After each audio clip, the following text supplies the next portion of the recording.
Bonjour mes chers abonnés, j'espère que vous allez bien. Écoutez, moi ça va, il fait beau aujourd'hui, il y a du soleil et ça fait du bien. Alors je voulais vous remercier d'ores et déjà pour vos retours, très nombreux. Des retours positifs et ça me fait super plaisir. Vous êtes nombreux aussi lors de vos travaux en électricité d'appliquer les conseils que je vous donne. Et vous me dites que ça fonctionne et pour moi c'est le plus beau des cadeaux, c'est d'avoir ces retours positifs et de savoir finalement que, voilà, que je vous enseigne l'électricité, comme je le disais et comme j'ai toujours dit, de manière simplifiée.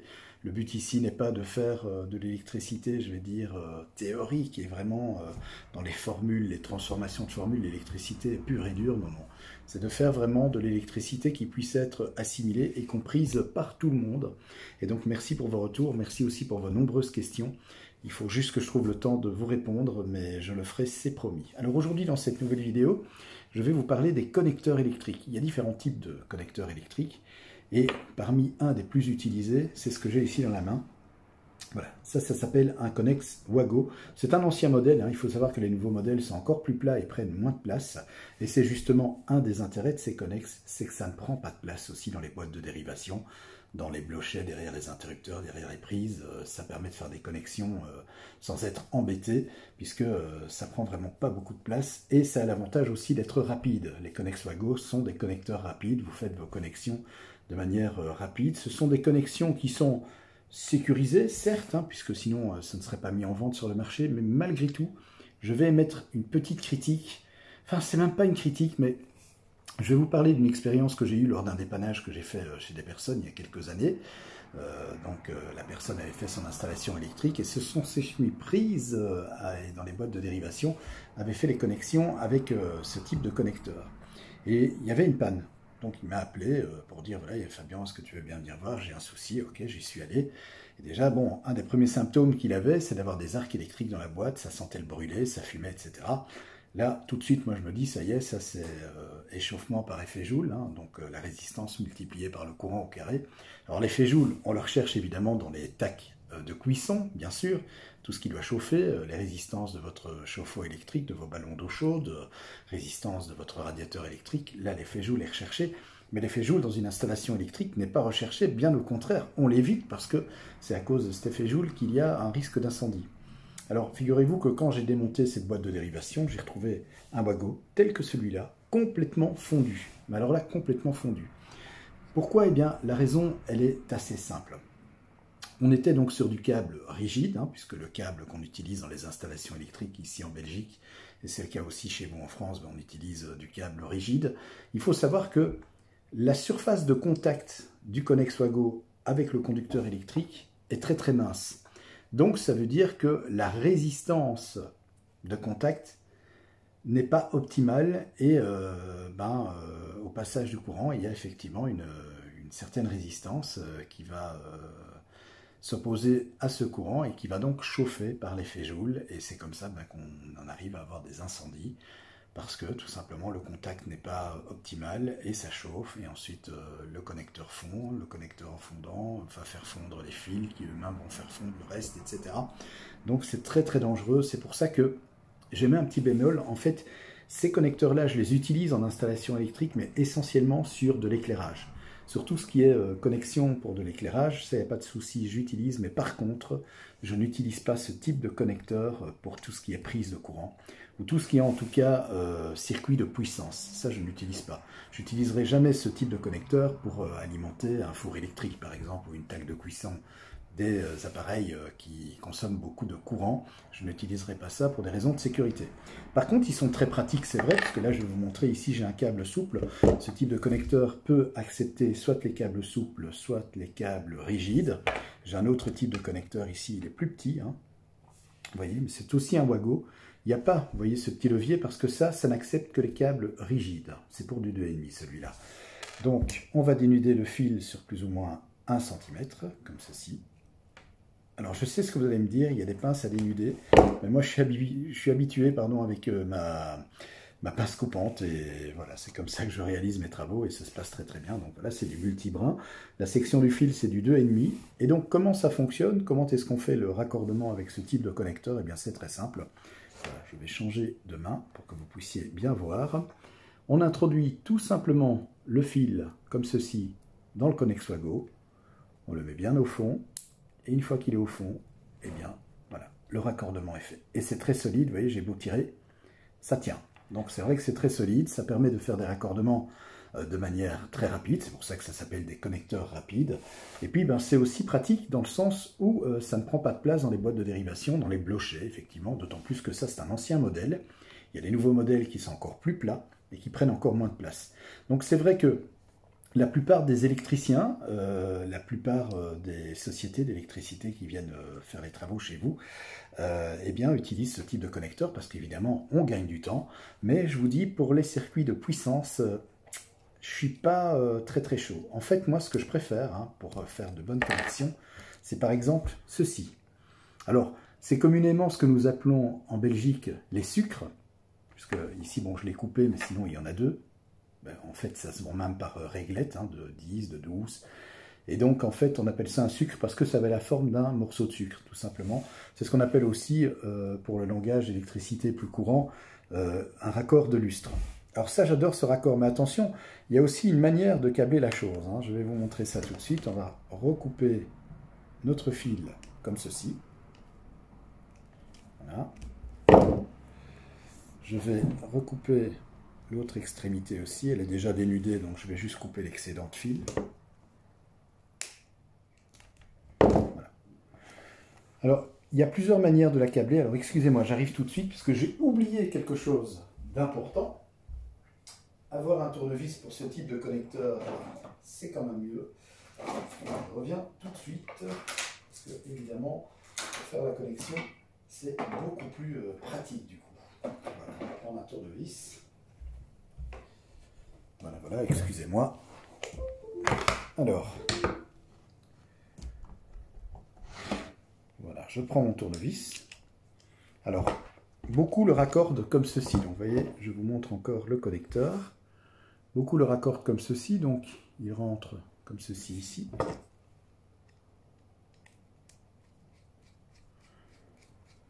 Bon voilà, je vais vous montrer. En fait, c'est assez simple à faire. C'est assez simple à faire. Bon, évidemment, il faut bien serrer ici. Je ne serre qu'au minimum parce que le but simplement c'est de vous montrer comment ça fonctionne.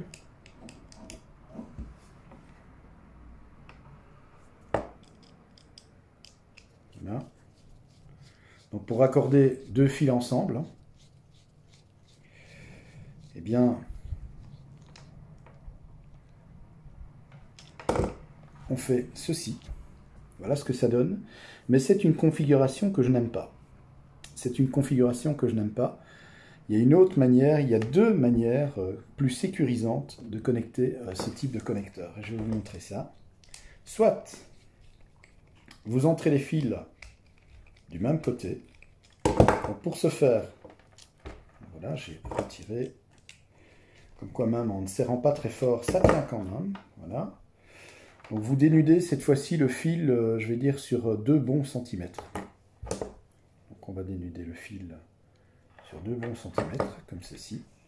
Je vais faire la même chose de l'autre côté. Voilà. Une fois que c'est fait, je vais ouvrir le connecteur ici un petit peu.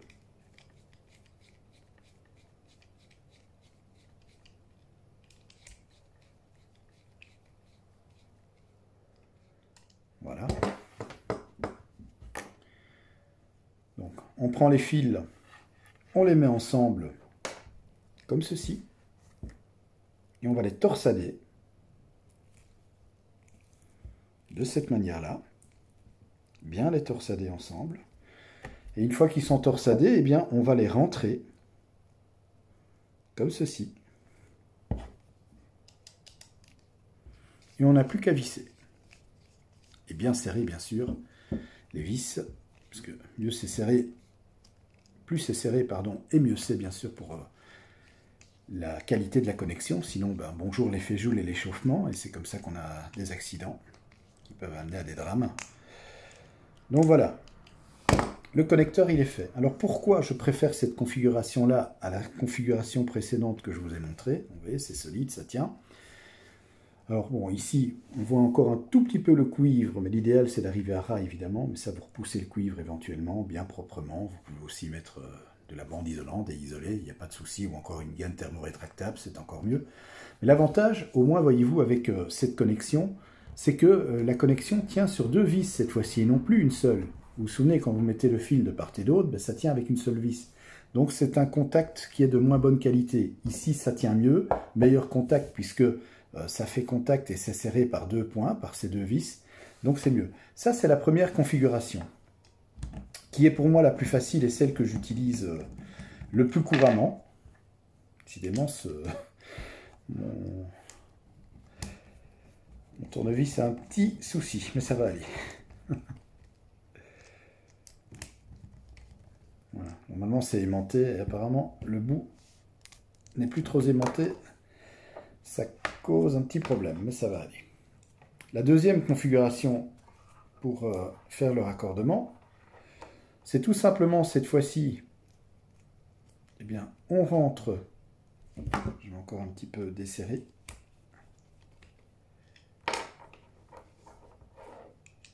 voilà.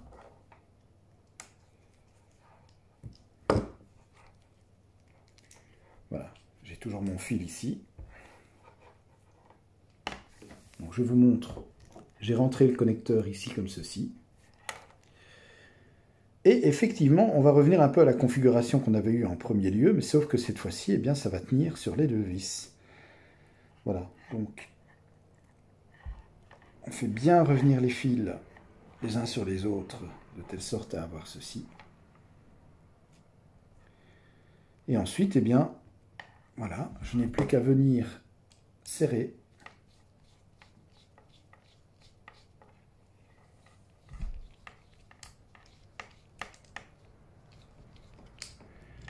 Comme ceci.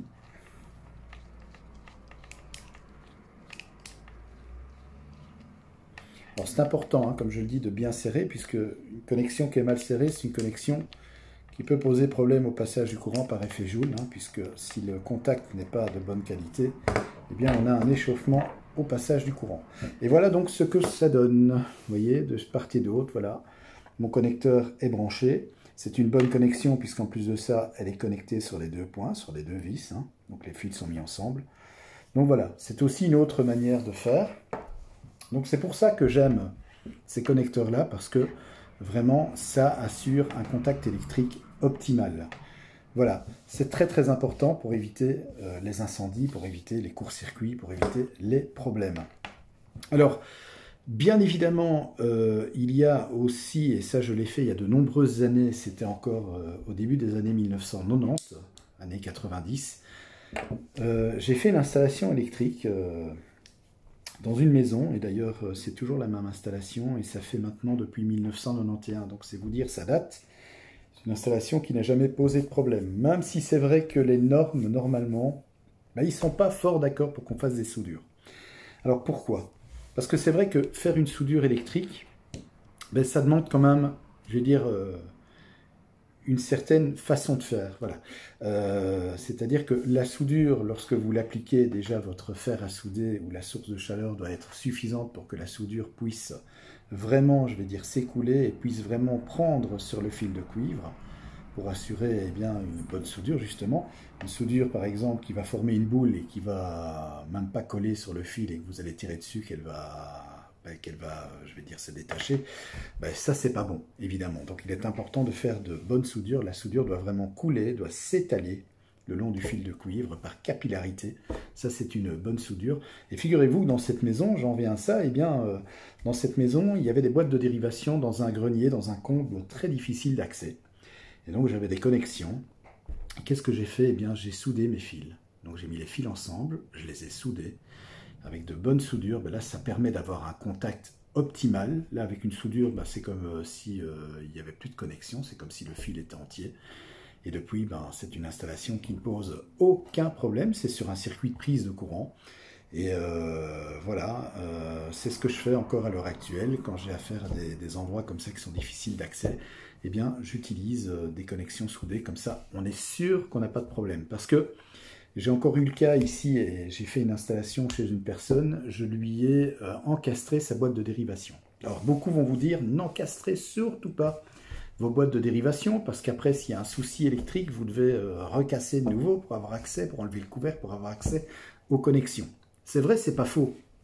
Mais évidemment, vous pouvez encastrer vos boîtes de dérivation, mais ce qui est très important, c'est de ne pas utiliser ce type de connexion.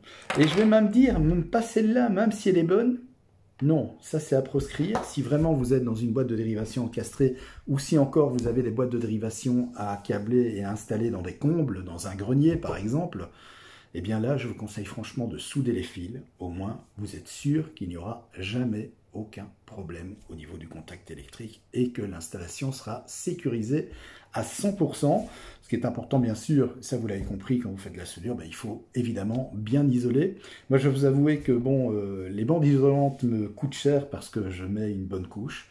Même si c'est vrai que bon, bah, ce sont des bandes isolantes qui sont isolées à 1000, 2000, 3000 volts, mais malgré tout, j'aime bien avoir une bonne couche de toile isolante autour de ma connexion, parce que bah, ça me rassure quoi, de savoir que tout est bien isolé et que ça ne peut pas poser de problème chez les personnes chez qui je vais réaliser ces travaux, et même ici chez moi d'ailleurs. Voilà, bah écoutez, c'était une vidéo donc, pour vous parler un petit peu de ces connecteurs, donc un petit résumé rapidement. Ça, donc c'est un connex Wago, uniquement pour les câbles rigides type VOB, pour du 1,5, pour du 2,5, celui-là ça peut aller jusque du 2,5. Vous avez ici un autre connecteur Wago avec les petites trappes, vous voyez, qu'on abaisse comme ceci simplement. Une fois que vous abaissez, ben, votre fil est pris dedans et la connexion est assurée. Donc ce sont des connexes qui permettent la connexion de fils souples, comme je vais utiliser ici, pardon, qui est de type VOB-ST. Mais vous pouvez aussi, bien sûr, connecter des fils rigides.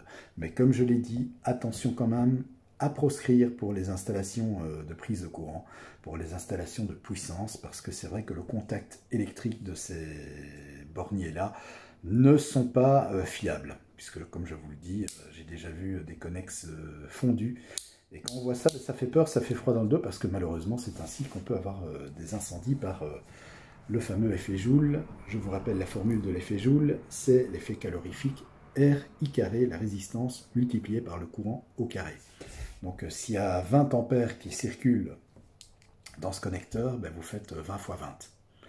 Et là, ça vous donne déjà une idée de ce que ça peut donner comme résultat et comme catastrophe par la suite. Donc voilà, c'est vrai que avant juste de terminer, j'ai omis de préciser qu'on retrouve de plus en plus aussi ce type de connexion pour les coffrets électriques.